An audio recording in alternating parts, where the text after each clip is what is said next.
ना इधर ना उधर, सीधे मुद्दे पर नजर। और क्या है आज की खबर, आप देखना शुरू कर चुके हैं न्यूज़ 18 आपके पुनीत के साथ। ईरान क्या अब अपने पड़ोस के यानी कि खाड़ी देशों से ही परमाणु मामले को लेकर समर्थन जुटाने लग गया है? सऊदी अरब के रक्षा मंत्री का अचानक से ईरान का दौरा हो जाना क्या अमेरिका की पेशानी पर बल ला रहा है? क्या ट्रंप की रातों की नींद उड़ रही है कि सऊदी अरब के रक्षा मंत्री ईरान में, तेहरान में कर क्या रहे हैं?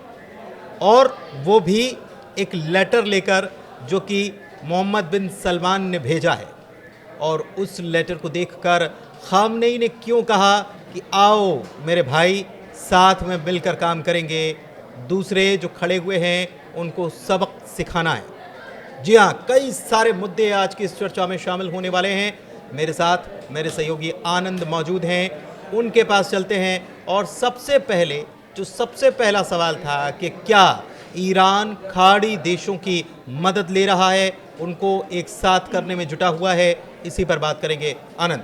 बिल्कुल, देखिए ईरान अब समर्थन जुटाना शुरू कर दिया है खाड़ी देशों में, मतलब अपने पड़ोसी देशों में संबंध को सुधारना शुरू कर दिया है। ऐसे अगर हम कहें तो क्यों सुधारना शुरू किया गया है? क्योंकि अभी दूसरी बैठक होने वाली है कल शनिवार के दिन, और ये बैठक होने वाली है, आपको पता है, सबको पता है कि खबर हम लोग बना भी चुके हैं कि इटली में बैठक होने वाली है, रोम में बैठक होने वाली है। किसकी? अमेरिका और ईरान की, उसी न्यूक्लियर डील को लेकर के। तो इस डील के पहले पहले क्या कर रहा है ईरान की? समर्थन जुटाना शुरू कर दिया है। और इस समर्थन में पहला जो समर्थक, एक तरीके से अगर हम बोल भी दे कि समर्थन मिल गया है, अब खुद सामने से दूसरा देश आया है ईरान के पास, तो कहीं ना कहीं ये खबर बड़ी हो जाती है। और ये खबर बड़ी इसलिए और हो गई जब सऊदी अरब के विदेश मंत्री पहुंचते हैं कहाँ? रक्षा मंत्री पहुंचते हैं ईरान, एक खत लेकर के। मोहम्मद बिन सलमान जो क्राउन प्रिंस हैं सऊदी अरब के, उनका खत लेकर के पहुंचते हैं खामनेई के पास। ईरान के सुप्रीम लीडर हैं अयातुल्ला अली खामनेई, उनके पास ये पत्र पहुंचता है और पत्र का जवाब भी वो हाथों हाथ दे देते हैं। क्यों? क्योंकि उनको समर्थन, वो पहले से ही उनका ऐसा प्लान रहा है, ईरान का ऐसा प्लान रहा है कि वो समर्थन जुटाएंगे और कमज़ोर करेंगे। जो ईरान अमेरिका के समर्थन में बात करते हैं मुस्लिम देश, उसको अब ईरान के समर्थन में लाना चाहते हैं। उस पर मैं आऊंगा, और क्या खामनेई ने कहा है उसकी भी बात करेंगे। लेकिन कुछ सवाल खड़े हो रहे हैं। इजराइल के खिलाफ क्या ईरान अमेरिका का इस्तेमाल कर रहा है? थोड़ा मेरा सवाल पेचीदा हो सकता है, थोड़ा अलग भी हो सकता है, बिल्कुल, लेकिन क्या ईरान के गेम में अमेरिका फंस चुका है? और खासतौर पर खामनेई का प्लान जो है वो क्या है? बिल्कुल, दरअसल में जो इजराइल बाण चलाया था ईरान पर, अब वही बाण वापस आ गया है किसके ऊपर? इजराइल के ऊपर। दरअसल इजराइल क्या मान कर रहा था कि ईरान परमाणु बम ना बना पाए, लेकिन अब ये ईरान की तरफ से एक तरीके से आवाज उठी है कि इजराइल के पास जितने परमाणु बम है ना, पहले उसको नष्ट किया जाए। और जाहिर सी बात है, ये बात वहीं पर उठती है। अगर आप दूसरे देशों को बोलते हैं कि आप ये नहीं बना सकते हैं, तो जाहिर सी बात है आपका भी लिस्ट में नाम आता है। अगर ये वीडियो में हम आगे बात करेंगे कि क्यों नाम आता है, लेकिन अभी क्या है कि उसके पास, इजराइल के पास 7 न्यूक्लियर जो है साइट है उसके पास, और करीब 90 से लेकर के 200 परमाणु बम है। तो कहीं ना कहीं एक तरीके से इजराइल ये मानने के लिए लेकिन इनकार नहीं है। इजराइल ने साफ बोल दिया है कि मेरे पास कोई भी ऐसा परमाणु बम नहीं है और ना ही मेरे पास कोई ऐसा कार्यक्रम चल रहा है। लेकिन इस पर ईरान ने जो चाल चला है, उससे इजराइल एकदम, होता है ना कि नतमस्तक हो जाना।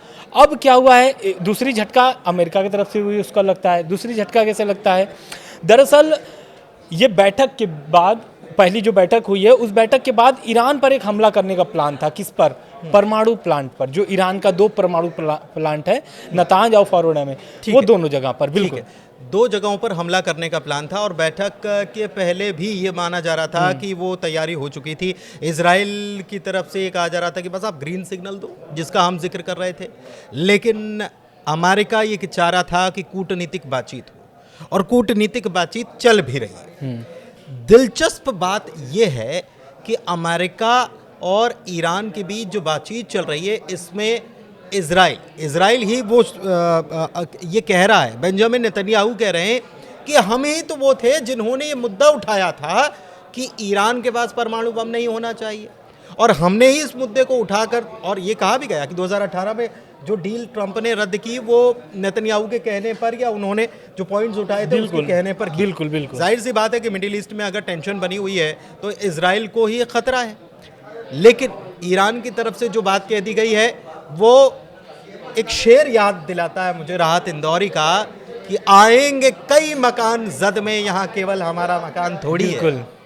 तो वो बहुत सारे मकान जद में आएंगे मिडिल ईस्ट, क्योंकि सवाल ये है कि परमाणु अगर ईरान परमाणु बम ना बनाए तो ईरान कह रहा है कि पूरा मिडिल ईस्ट जो है उससे परमाणु बम खत्म होना चाहिए। इसमें इजराइल भी है। बिल्कुल, ये बड़ी मांग है ईरान की, क्योंकि ये जो दूसरी बैठक होने वाली है, दूसरी बैठक के पहले ही ईरान ने ये मांग कर दिया है कि अगर आप चाहते हो, अमेरिका को बोल रहा है कि अगर आप चाहते हो कि ईरान के पास परमाणु बम ना हो तो खाड़ी देशों में जो मतलब कि मिडिल ईस्ट में जो देश हैं उनके पास जो ये परमाणु हथियार है या परमाणु बम है उन वहाँ से भी पहले नष्ट करो, फिर हम इस पर बातचीत चर्चा करने के लिए तैयार हैं। लेकिन उसी खाड़ी देश, उसी मिडिल ईस्ट में इजराइल भी है, तो कहीं ना कहीं ये ईरान का जो सबसे जो निशाना साधा है वो कहीं ना कहीं इजराइल पे ही साधा है। और इस पर अब तब से इजराइल पर खंगालना शुरू कर दिया है लोगों ने, मीडिया ने भी खंगालना शुरू कर दिया है। अब इस पर आने वाले समय में, अब कल जो बैठक होने वाली है उससे स्पष्ट हो जाएगा कि क्या ईरान की बात मान ली गई है या नहीं मान ली गई है। इजराइल अगर ये बताता है कि ईरान ऐसे ऐसे काम कर रहा है, हमने उसके ठिकाने जो हैं वहाँ पर क्या चल रहा है ये सारी जानकारी जुटा ली है और IAEA को चेताता है, तो ईरान के पास भी जानकारी ज़रूर हो सकती है और हो सकता है कि वो जल्द ही अगली बैठक में जो रोम में होने वाली है उसमें ये साझा भी कर डाले। बिल्कुल। लेकिन क्यों, क्या डेटा आ रहा है इजराइल को लेकर? इजराइल को लेकर के देखिए डेटा तो वही आ रहा है जैसा मैंने पहले बताया कि एक INNS जो है NSS, इसका एक रिपोर्ट आ रहा है। इस रिपोर्ट में वही बताया गया है कि क्या अगर ट्रंप ईरान पर हमला करते हैं, अमेरिका अगर ईरान पर हमला करता है तो किसको इसमें ज़्यादा नुकसान होगा और किसकी ताकत बढ़ेगी। लेकिन अभी व्यूअर्स सोच रहे होंगे कि जाहिर सी बात है अगर अमेरिका हमला करेगा तो अमेरिका का ताकत बढ़ेगा, लेकिन ये गलतफहमी है। इसमें बढ़ेगा खामनेई का ताकत। और खामनेई का ताकत बढ़ेगा कैसे?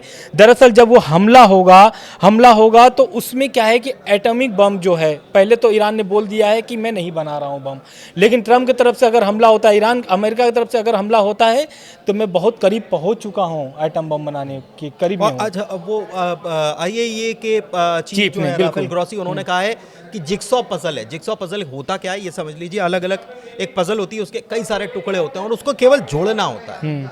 और यही जिक्सॉ पजल जैसा ईरान के पास कार्यक्रम है, उसको केवल जोड़ना है, तैयार है, परमाणु बम तैयार। ये IAEA चीफ ने कहा है। अब ये INSS क्या है ये बता देते हैं आपको। Institute for national security studies, ये US के लिए काम करती है और उसने ये कहा है। एक चीज़ और कही है कि अगर आप डील करते हो तो डील भी वो दम नहीं रहेगा। बिल्कुल, वो जो डील है असल में 2015 वाली जो डील है, ओबामा के समय जो डील लाई गई थी, उसमें बस यही एक पॉइंट था कि ईरान परमाणु बम नहीं बनाएगा, जिसके लिए ईरान तैयार भी था, बैठक भी हुई थी। लेकिन ट्रंप आते हैं 2016 में और इसको 2018 में रद्द कर देते हैं। लेकिन ये जो नया डील है इसमें कई पॉइंट्स जुड़े हैं ट्रंप, जैसे कि परमाणु कार्यक्रम जो ईरान चला रहा है वो पूरी तरीके से ख़त्म कर दे ईरान। दूसरा, जो उनके पास बैलिस्टिक मिसाइल जो बनाई जा रही है उसको भी बंद कर दिया जाए, तो ईरान को एकदम। और तीसरी जो पॉइंट है वो है कि जो अपने प्रॉक्सी यानी कि जो अपने सहयोगियों को हमास, हिजबुल्लाह, उन प्रॉक्सियों को सहयोग करना बंद करिए, जिस पर ईरान ने सहमति जता दिया है कि ठीक है हम प्रॉक्सी को तो नहीं करते हैं, समर्थन नहीं करते हैं, लेकिन उस पर हम बात करेंगे, उसको अब हम नहीं करेंगे, मतलब समर्थन नहीं करेंगे, लेकिन मेरा परमाणु कार्यक्रम चलना चाहिए। और वही बात कर रहा है ईरान कि 2015 वाली जो डील थी मैं उसी पर डील करूंगा, क्योंकि उसमें सिर्फ परमाणु बम नहीं बनाने की बात कही गई थी। क्योंकि अगर ईरान नए वाले डील पर बात करेगा, जो नया डील ट्रंप लेकर के आए हैं, उसमें 3 पॉइंट है, जिसमें कि एक ईरान मानता है कि ठीक है ये नहीं करना चाहिए, लेकिन 2 पॉइंट वो एकदम नहीं चाहता है कि ये 2 पॉइंट, पहला परमाणु कार्यक्रम, दूसरा बैलिस्टिक मिसाइल, इससे ईरान साफ इंकार करता आया है। तो इसके ऊपर कोई बात नहीं करने, कोई भी बात इस पे चर्चा ही नहीं करना चाहता। बातचीत जो चल रही है, पहली बैठक जो हुई ओमान में, मस्कट में, उसमें बहुत सारे पॉइंट्स आए। बिल्कुल, नेतन्याहू को ये रास नहीं आ रहा है, हजम नहीं हो रहा है। नेतन्याहू क्या कह रहे हैं, वो कोई नया मॉडल लेके आए? बिल्कुल, वो तो लीबिया मॉडल याद दिलाए थे ट्रंप को जब वो अमेरिका दौरे पर गए थे। उनके ऊपर जब टैरिफ इजराइल पर लगा था तो वो टैरिफ बोल करके गए थे कि भाई टैरिफ इतना इजराइल पर लग गया है, बात करने गए थे। बिल्कुल बिल्कुल, क्योंकि ये तो सब जानता है कि टैरिफ खाली एक देश पर अमेरिका ने नहीं लगाया है, और वो भी इजराइल जो कि बड़ा खासम खास है। बिल्कुल। तो अब इजराइल ट्रंप नेतन्याहू जाते हैं और एक मॉडल लेकर के जाते हैं, लीबिया मॉडल। और लीबिया मॉडल यही है कि लीबिया मॉडल में लीबिया ने जब 2004 में, सही अगर मुझे याद हो तो 2004 में लीबिया ने पूरा अपना परमाणु जो कार्यक्रम चला रहा था पूरी तरीके से रद्द कर दिया था, बंद कर दिया था। दूसरी इनकी क्या मांग है, ये लीबिया मॉडल ईरान पर लागू किया जाए, ट्रंप से कहते हैं नेतन्याहू। दूसरा, जितने भी उसके पार्ट्स है, जितने भी मतलब परमाणु संयंत्र जो भी उसकी वो दूसरे देश में शिफ्ट कर दिया जाए, यूएस के निगरानी में। तो ये जो मॉडल है ये साफ मना कर चुका है ईरान। इस पे प्रतिक्रिया आ चुकी है कि लीबिया वाला जो मॉडल आप बात कर रहे हैं उस पर कोई चर्चा नहीं होगी, 2015 वाले पे चर्चा होगी। एक चीज़ और है, IAEA चीफ राफेल ग्रॉसी जब तेहरान पहुंचे तो उन्होंने ईरान की 2 न्यूक्लियर साइट्स पर विजिट भी की है। और दरअसल ईरान ने IAEA के जो कुछ एक्सपर्ट इंस्पेक्टर्स जो हैं उनकी वहाँ पर एंट्री पर बैन लगा रखा है। और इसको लेकर बातचीत हुई लेकिन कोई ठोस चीज़ें निकल कर नहीं आ पाई कि बैन हट जाएगा, ऐसा कुछ हो जाएगा, कुछ नहीं। IAEA के चीफ राफेल ग्रॉसी ने जो बयान दिया वो थोड़ा सा टेंशन में अमेरिका को ला रहा है कि जल्दी करो, डील जल्दी कर लो, या कभी भी बना करके, और अगर इन्होंने टेस्ट कर लिया तो फिर आप कैसे मना कर दोगे कि इनके पास नहीं है, इसलिए जल्दी कर लो। लेकिन IAEA चीफ को भी कहीं ना कहीं खामनेई फंसा रहे हैं, क्योंकि वो कह रहे हैं कि हिसाब तो फिर बराबर भी होगा। बिल्कुल बिल्कुल, वही वाली मांग जो मैंने अभी पहले बताया था। IAEA की जो चीफ हैं, अंतर्राष्ट्रीय परमाणु ऊर्जा एजेंसी, उनके चीफ यानी उनके अध्यक्ष पहुंचते हैं कहाँ, ईरान के दौरे पे जाते हैं और निरीक्षण करने जाते हैं कि क्या ईरान सच में परमाणु बम बना रहा है या नहीं बना रहा है, जिसमें वो जाते हैं, निरीक्षण करते हैं और उसके बाद उनका बयान आता है। वो बोलते हैं कि भाई जो भी डील करना है ना आप लोग जल्दी कर लो। क्यों? क्योंकि ईरान एकदम चौखट पे पहुंच चुका है, मतलब परमाणु बम बनाने के एकदम दहलीज पर है और वो बहुत जल्दी बना के तैयार भी कर लेगा। तो लेकिन इशारा कर रहे हैं बिल्कुल खामनेई ने साफ बोल दिया है कि भाई अगर आप चाहते हो कि ईरान परमाणु बम ना बनाए तो जितने भी खाड़ी देशों में या फिर जितने भी मिडिल ईस्ट में देश हैं उनके सभी के परमाणु रद्द करिए। IAEA चीफ का काम बढ़ा दिया उन्होंने, काम बिल्कुल बढ़ा दिया, इजराइल दौरा करो। बिल्कुल, लेकिन अभी इजराइल दौरे का ऐसा कोई बातचीत नहीं आया, लेकिन दबाव बिल्कुल हिंद छोड़ दिया और दबाव तो बढ़ गया है IAEA के चीफ पर कि भाई क्या खामनेई की बात माना जाए या नहीं माना जाए। क्योंकि खामनेई ने उनका बात माना है। कैसे बात माना है? क्योंकि वो पहले बोल रहे थे कि जो निरीक्षक परमाणु के लिए जो IAEA की तरफ से जो तैनात किए गए ईरान में परमाणु जो कार्यक्रम चल रहा है उसका निरीक्षण करने के लिए जो निरीक्षक हैं वहाँ पर IAEA के, उनको बोला था, उनके कुछ प्रतिबंध अभी आप बता भी रहे थे कि उनके ऊपर कुछ प्रतिबंध लगाए हुए थे कुछ के लोगों पर, जिसको अभी वो हटाया नहीं है, ना ही उस पर कुछ बात किया है वो चीफ से। लेकिन अब उनका सपोर्ट करने के लिए वो तैयार है। कैसे सपोर्ट करने के लिए तैयार है? अमेरिका ने बोला था, पहले तो ईरान का बयान आता है कि भाई अगर आप इसी तरह धमकी दोगे तो IAEA के जो भी इंस्पेक्टर हैं उनको मैं देश से बाहर कर दूंगा। ऐसी बातें होती है, फिर उसके बाद दबाव बढ़ते हैं ईरान के ऊपर, चीफ पहुंच जाते हैं ईरान। तो अब वो बोलते हैं कि ठीक है मैं सपोर्ट कर रहा हूँ, और ये बात उन्होंने जिक्र भी किया था कि मैं सपोर्ट कर रहा हूँ, आप जहाँ भी आप मुझसे हेल्प चाहेंगे ईरान में वहाँ पर मैं हेल्प करने के लिए तैयार हूँ। बिल्कुल। एक दिलचस्प बात आपको और बताएं, इसमें जोड़ रहा हूँ मैं, इजराइल ने आज तक उसके पास 90 से ज़्यादा परमाणु बम होने की बात कही जाती है। एक तो इजराइल ने आज तक कभी परीक्षण नहीं किया, दूसरी तरफ उसने कहा कि हम मिडिल ईस्ट में परमाणु हथियार संपन्नता की होड़ में शामिल नहीं होंगे जब तक कोई उकसाएगा नहीं। लेकिन उसने NPT परमाणु अप्रसार संधि जो होती है उसमें दस्तखत आज तक नहीं किए हैं। ये बहुत इंपॉर्टेंट पॉइंट है और ये पॉइंट जो है खामनेई भी उठा रहे हैं। खैर, इस बीच सऊदी के रक्षा मंत्री का अचानक से तेहरान पहुंच जाना ये अपने आप में बहुत हैरान करता है। क्या खबर है? दरअसल में अभी दूसरी बैठक होने वाली है। दूसरी बैठक के पहले ट्रंप ने धमकी दिया था कि भाई अगर आप बातचीत विफल होती है, बैठक विफल होती है तो ईरान पर हमला कर दिया जाएगा, ईरान के परमाणु ठिकानों पर हमला कर दिया जाएगा। इसी बीच खबर आती है कि सऊदी के जो राष्ट्र रक्षा मंत्री हैं प्रिंस खालिद बिन सलमान, वो ईरान पहुंच जाते हैं। ईरान पहुंच जाते हैं किसका लेटर लेकर के? प्रिंस का लेटर लेके, वो जो सलमान किंग, हाँ बिल्कुल, किंग सलमान का लेटर लेकर के वो पहुंच जाते हैं और वो खामनेई को सौंप देते हैं कि भाई ये प्रिंस का ये लेटर है, और उस पर जवाब भी आता है। जवाब वो देते हैं कि बिल्कुल मैं तो इंतजार में हूँ, आपका स्वागत करता हूँ ईरान में। और क्यों, पहले आप समझिए बात को कि सऊदी ही क्यों पहुंचा वहाँ पर। क्योंकि सऊदी एक ऐसा देश है जिससे अमेरिका का संबंध बहुत गहरा है और बहुत ही, एक तरीके से बोल सकते हैं कि बहुत ही अच्छी संबंध है। मिडिल ईस्ट में ऐसा माना जाता है कि सऊदी का झुकाव हमेशा से हमारे का अमेरिका तरफ रहा है। बिल्कुल। और बहुत सारी चीज़ें, लेकिन गाज़ा का प्लान जब आया था ना, तो उसमें सऊदी ने इसका विरोध किया था कि ये गाज़ा का प्लान ये नहीं चलेगा कि आप गाज़ा को खाली कर दो। ट्रंप लेके आए थे प्लान कि आप गाज़ा को खाली कर दो और वहाँ पर वहाँ के लोगों को अपने यहाँ बचा लो, फिर हम एक नया गाज़ा बनाएंगे, सपनों की दुनिया दिखाएंगे।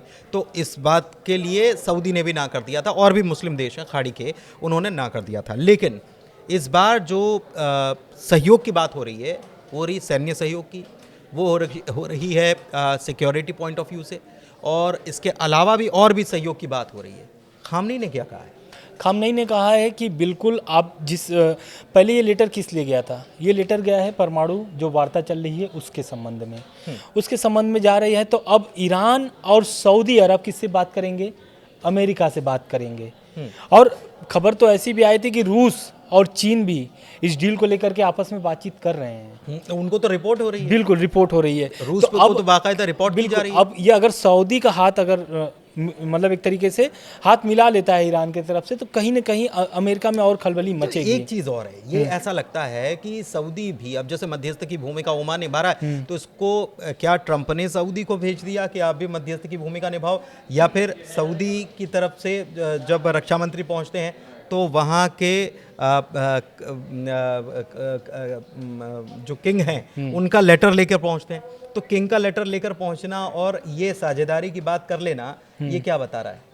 ये एक तरीके से देखिए वही दबाव वाली नीति, ईरान पर जो दबाव की नीति अमेरिका कर रहा है, अब जस्ट उल्टा, चाहे वो परमाणु कार्यक्रम इजराइल का जो है वो ख़त्म कर दिया जाए, चाहे फिर मध्यस्थता की बात हो, क्योंकि ओमान को लेकर के मध्यस्थता पर भी अमेरिका ने चिंता जाहिर किया था, बोला था कि हम सीधे ईरान से बातचीत करना चाहते हैं। लेकिन अब होता क्या है, अब ये होता है कि जो गहरे एक तरीके से जो सहयोग है सऊदी की तरफ से अब दिया जाएगा। आपने जैसा बताया कि सैन्य सहयोग हुआ या फिर आर्थिक सहयोग हुआ, क्या अब इस जो दोनों की मिलन हुई है, क्या इस मिलन से क्या कुछ प्रतिबंध कम होंगे? अमेरिका की तो रातों की नींद उड़ गई होगी। बिल्कुल, रातों की नींद उड़ गई है। अब अमेरिका कल जो बैठक होने वाली है, इससे सारा निष्कर्ष निकलेगा या इससे पूरा निचोड़ निकाला जा सकता है कि सऊदी और ईरान के मिलने का क्या लाभ हुआ। क्यों कहीं ना कहीं खामनेई ने उनका पूरा स्वागत किया है। पहले मैं बता दूं कि खामनेई ने उनका पूरा स्वागत किया है और सऊदी को बोला है कि मैं तो इंतजार में था आपके सहयोग पर, आप कब आएंगे, लेकिन अब आए हैं तो अब जाने नहीं देंगे। मतलब अब अगर आ गए हैं मेरे दरवाजे पर तो पूरा स्वागत किया जाएगा और पूरा सहयोग लिया जाएगा आपसे। मतलब आओ दोस्त, आओ भाई, मिलकर काम करते हैं, भाई भाई, मुस्लिम ब्रदरहुड। बिल्कुल बिल्कुल। ये जो ईरान ने लाइन दी थी ना, वो उसी लाइन पर, क्योंकि ऐतिहासिक रूप से इससे पहले ऐसा हुआ नहीं।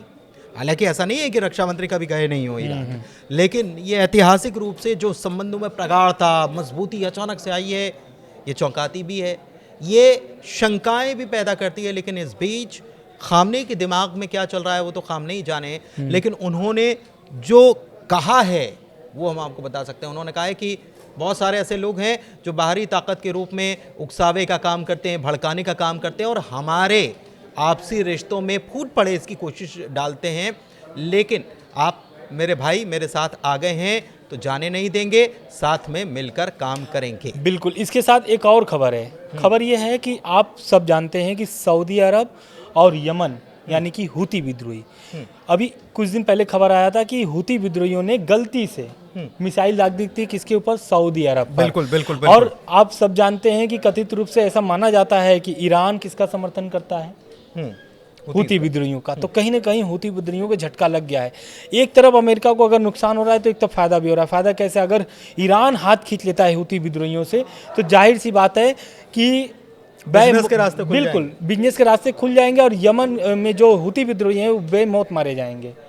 क्योंकि अमेरिका को तो बस खाली खुला दरवाजा चाहिए, उसके बाद तो लूटपाट खुद ही कर लेगा अपने आप। लूटपाट मतलब कि यमन में जो लड़ाके हैं हुती विद्रोहियों के, उसको ठिकाने लगाने में कोई समय नहीं लगा पाएगा, कोई समय नहीं लगेगा अमेरिका को, पहला। दूसरा, हुती और सऊदी अरब का जो युद्ध है, आप पहले भी देखेंगे जब उनका गृह युद्ध चल रहा था तो उस समय हुती विद्रोहियों का बहुत भूमिका थी उसमें। हुती विद्रोही क्या करते थे, हुती और सऊदी अरब, इनकी दुश्मनी बहुत पुरानी है, करीब 20 साल पुरानी दुश्मनी है, ऐसा इनका माना जाता है। क्योंकि हुती का आप सब जानते हैं कि 30% यमन में कब्जा है और व्यापार के नज़रिए से जाना जाता है कौन, सऊदी अरब। सऊदी अरब व्यापार से कोई भी समझौता नहीं करना चाहता है, बिल्कुल। और इस कारण से वो यमन के हुती विद्रोहियों का विरोध करता था। एक ये देखिए, एक काम की बात, एक जानकारी चलते चलते आपको दे देते हैं, वीडियो लंबा हो गया लेकिन चलते चलते जानकारी, सऊदी अरब की भूमिका जो है ना अब मिडिल ईस्ट में बढ़ती जा रही है। देखिए, रूस यूक्रेन के बीच में अगर बातचीत होती है तो सऊदी अरब में होती है। सऊदी अरब के अभी जो किंग हैं उनकी तरफ से मैसेज पहुंच जाता है ईरान की तरफ। और सऊदी ने एक चीज़ और की है, ये आपको शायद चौंकाने वाली जानकारी लगे, लेकिन सीरिया के ऊपर जो कर्ज है ना उसको चुकाने की तैयारी सऊदी अरब कर रहा है। सऊदी अरब सीरिया को मदद देने के लिए तैयार है और जितना भी वर्ल्ड बैंक का कर्जा है वो सऊदी अरब चुकाएगा। जुलानी मिलने गए थे बीते वक्त और उसके बाद ये खबरें, हालांकि पुष्टि कहीं से नहीं हुई है, ना सीरिया की तरफ से आई है ना सऊदी की तरफ से, लेकिन बातें चल रही हैं कि सीरिया इस कर्ज को माफ़ कीजिएगा, सऊदी सीरिया के इस कर्ज को चुकाने के लिए तैयार है। तो एक नया गेम शुरू हो रहा है, नई पावर्स आ रही हैं, सबके पास ताकत आ रही हैं और सऊदी भी, पैसे की ताकत तो उसके पास है लेकिन और ताकतवर होने की ख्वाहिश शायद दिमाग में रखे हुए, संजोए हुए, या फिर हो सकता है कि अमेरिका की तरफ से कुछ इशारा किया जा रहा हो जिसका ये नतीजा या जिसकी ये चर्चा आज हम कर रहे हैं। फिलहाल वीडियो में इतना ही, बहुत वीडियो लंबा हो गया लेकिन कैसा लगा, जानकारी बहुत सारी हमने आपको नहीं दी है, कैसी लगी जानकारी कमेंट करके ज़रूर बताइएगा। वीडियो को अपनों से साझा कीजिएगा, हमारे चैनल को सब्सक्राइब कीजिएगा। बहुत धन्यवाद। धन्यवाद।